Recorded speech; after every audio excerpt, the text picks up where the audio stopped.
اعوذ باللہ من الشیطان الرجیم بسم اللہ الرحمن الرحیم یا ایہا الذین آمنوا اوفوا بالعقود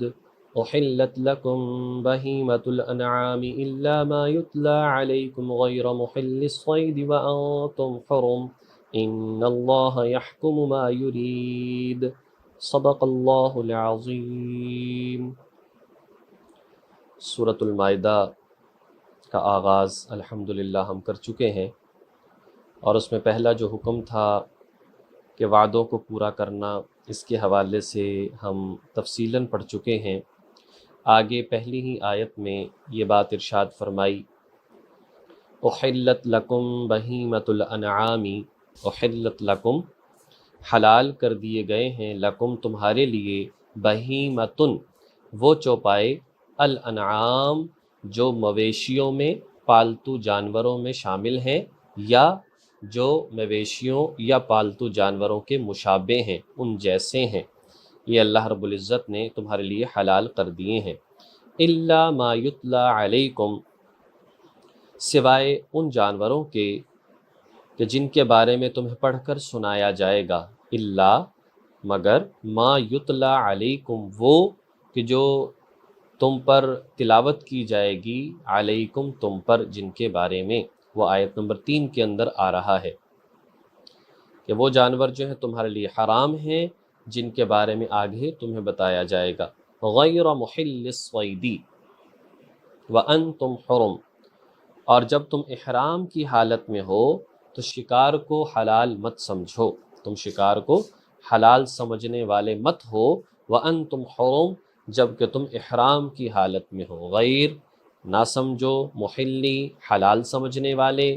الصید شکار کو، وانتم حرم جب کہ تم احرام کی حالت میں ہو۔ ان اللہ یحکم ما یرید، بے شک اللہ تعالی جو چاہتا ہے حکم دیتا ہے،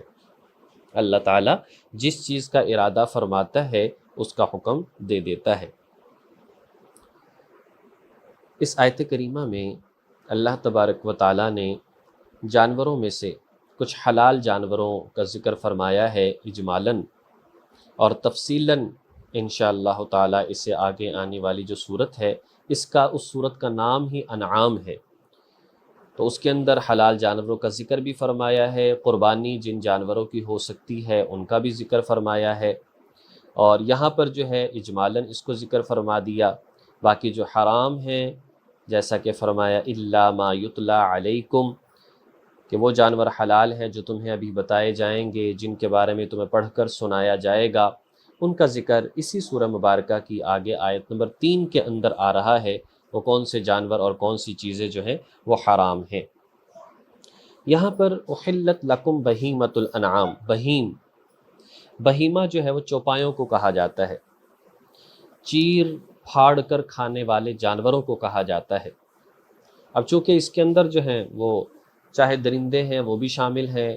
اور چوپائے 4 ہاتھ پاؤں والے بہت سارے حرام اور حلال سبھی جانور اس کے اندر شامل ہیں، لیکن الانعام کہہ کر یہ بات واضح کر دی کہ اس سے پالتو جانور مراد ہیں، یا جو پالتو جانوروں کے مشابہ ہیں وہ جانور مراد ہیں، جس میں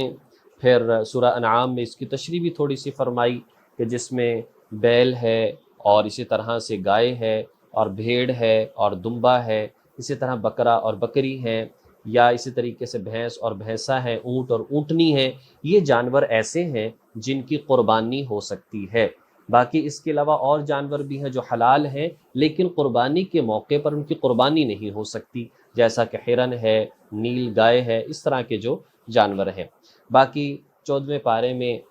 خچر کے بارے میں، اور اسی طرح سے گھوڑے کے بارے میں اور گدھے کے بارے میں بیان فرما دیا، یہ جانور بھی چوپائے ہیں لیکن یہ کھانے کے لیے حلال نہیں ہے، بلکہ ان کو سواری کے لیے بنایا ہے، والخیل والبغال والحمیر لترکبوها وزینہ، یہ تمہارے لیے سواری کے طور پر ہیں۔ باقی بہرحال بات یہ ہے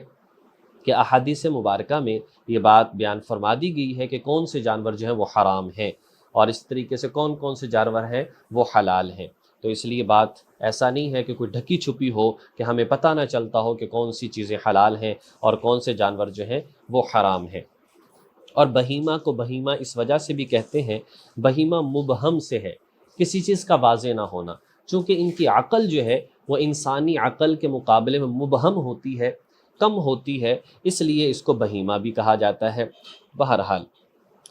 تو اللہ تبارک و تعالیٰ نے فرمایا کہ تمہارے لیے یہ بہیمہ جو ہے ان کو حلال قرار دے دیا گیا ہے، لیکن سارے نہیں، ان میں جو الانعام ہیں، اور باقی وہ حرام ہیں الا ما یتلی علیکم، جن کی تم پر ابھی تلاوت کی جائے گی، ان کا تذکرہ بھی آگے آیت نمبر 3 میں آ رہا ہے۔ آگے ارشاد فرمایا غیر محل الصید وانتم حرم، جب تم حج یا عمرے کا احرام باندھے ہوئے ہو تب تمہارے لیے شکار کرنا حلال نہیں ہے۔ وہ جانور جو پہلے حلال ہے، مثال کے طور پر جیسے نماز ہم پڑھتے ہیں، نماز سے پہلے کھانا حلال ہے، باتیں کرنا حلال ہے، اور چلنا پھرنا حلال ہے، لیکن نماز پڑھتے ہی، نماز شروع کرتے ہی کھانا پینا حرام، چلنا حرام، باتیں کرنا حرام۔ تو اسی طرح سے احرام سے پہلے وہ چیزیں حلال، لیکن جب احرام باندھ لیا اب حلال جانور کا ذبح کرنا یا اسی طریقے سے جانوروں کا شکار کرنا یا پرندوں کا شکار کرنا یہ جائز نہیں ہے۔ لہٰذا اس صورت میں چاہے اب کی صورت ہو کہ انسان احرام کی حالت میں ہے، جیسے یہاں سے آج کل بعض اوقات جب ڈائریکٹ فلائٹ جانے والی ہوتی ہے تو یہیں سے احرام باندھ لیا جاتا ہے، راستے میں اگر کہیں رکنا ہو مثال کے طور پر، اس صورت میں کوئی انسان کو شکار نظر آئے اور کوئی ایسا عادی ہے یا شوق رکھتا ہے تو فرمایا اس کے لیے اجازت نہیں ہے، شکار کرنے کی اجازت نہیں ہے۔ اور اس سے یہ بات بھی واضح ہو گئی کہ شکار جو ہے وہ حلال ہے، شکار کرنا وہ حلال ہے، وَأَنْتُمْ حُرُمٌ، بس احرام کی حالت میں جائز نہیں ہے اور حلال نہیں ہے۔ ان اللہ یحکم ما یرید، بے شک اللہ تعالیٰ جو ہے وہ جو چاہتا ہے تمہارے لیے فیصلہ فرما دیتا ہے، جو چاہتا ہے تمہارے لیے حکم دے دیتا ہے۔ لہٰذا اس سے یہ بات سمجھ میں آ گئی، جو بہت سارے لوگ اعتراضات کرتے ہیں یا اشکالات کرتے ہیں کہ جی اللہ پاک نے جانوروں کو قربانی کا حکم کیوں دیا ہے، یا اسی طریقے سے شکار جو اس کو حلال قرار کیوں دیا ہے، یہ تو ایک ظالمانہ سلوک ہے جانوروں کے حوالے سے، یا اسی طریقے سے قربانی جو اس میں کتنے جانوروں کو ذبح کیا جاتا ہے اور جان بہائی جاتی ہے، یا شکار صرف اور صرف جو ہے اپنی ایک خواہش کو پورا کرنے کے لیے اور اپنی جو ہے ایک زبان کے لذت کے لیے جو ہے وہ جانوروں کا شکار کیا جاتا ہے اور جانیں لے لی جاتی ہیں، یہ تو جو ہے ٹھیک نہیں ہونا چاہیے۔ تو ہمیں اللہ پاک نے صرف یہ جملہ ارشاد فرما کر کہ اللہ جو چاہتا ہے حکم دیتا ہے، وہ تمہارا خالق ہے، وہ تمہارا مالک ہے، اور اس خالق نے اپنی مخلوق کے لیے جن چیزوں کو حلال قرار دیا ان کو حلال سمجھنا، اور جن کو حرام قرار دیا ان کو حرام سمجھنا، یہی عقل مندی ہے اور یہی دانش مندی ہے۔ یہ نہیں ہے کہ اللہ ایک چیز کا حکم دے اور ہم اپنی عقل کی بنیاد پر کہیں کہ ایسا کرنا جائز نہیں ہے یا ایسا کرنا ٹھیک نہیں ہے، یہ تو پھر اللہ تعالیٰ کے احکامات جو ہیں ان کے خلاف بات کرنے والی بات ہے، اور ظاہر ہے کہ یہ کسی بھی صورت میں جائز نہیں ہو سکتا۔ باقی ویسے بھی دیکھا جائے اللہ تبارک و تعالیٰ نے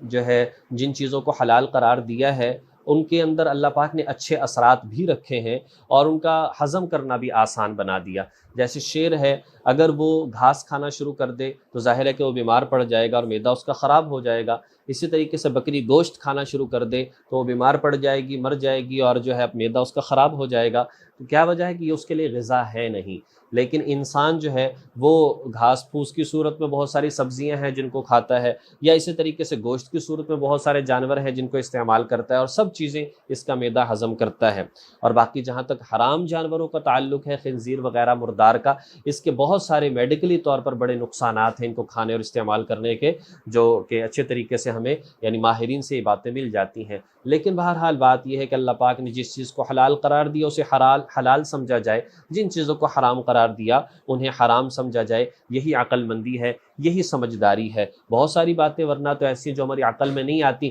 لیکن ہم کرتے ہیں، لیکن اس کا مطلب یہ نہیں ہے کہ میری سمجھ میں نہیں آتا تو میں مانوں نہیں۔ جیسے انسانی جسم ہے، اس میں ہمارے ماہرین اور بڑے ڈاکٹرز یہ بات کہتے ہیں انسانی جسم میں آئرن بھی ہوتا ہے، انسانی جسم میں شوگر بھی ہے، انسانی جسم میں سالٹ بھی ہے، لیکن ہم سوچیں کہ کوئی ہمیں ایک چمچ چینی نکال کر دکھائے جسم سے یا لوہے کا ٹکڑا نکال کر دکھائے تو ایسا نہیں ہو سکتا۔ کیوں؟ اس لیے کہ دنیا کی یہ ساری کی ساری صورتحال ہے یہ اور ہے، اور جو ہمیں ماہرین نے بتایا تو یہ شوگر اور یہ ساری چیزیں اور ہیں، ہم ان کو دیکھتے نہیں ہیں لیکن پیمانے کے ذریعے سے پتہ چل جاتا ہے کہ اب اتنی شوگر ہے، اب یہ ہے، اب یہ ہے، تو ہم ماہرین کے کہنے پر ان باتوں کو مانتے ہیں۔ تو جب اللہ پاک نے جن باتوں کو بیان فرما دیا، چاہے عقل مانے نہ مانے، اور چاہے نبی پاک صلی اللہ علیہ وسلم نے جن باتوں کو ارشاد فرما دیا، چاہے عقل مانے نہ مانے، ایک مسلمان کے ایمان، ایک مسلمان کے اسلام کا تقاضا یہ ہے کہ ساری باتوں پر ایمان بھی رکھے اور اسی کے مطابق اپنی زندگی بھی گزارے۔ اسی کا نام اسلام ہے، اسی کو مسلمان کہتے ہیں، اور اسی کے اندر انسان کی کامیابی ہے۔ اس کے خلاف چلنے میں انسان کی دنیا میں بھی ناکامی ہے اور آخرت میں بھی ناکامی ہے۔ اللہ پاک ہمیں ان باتوں کو سمجھ کر عمل کرنے کی توفیق نصیب فرمائے۔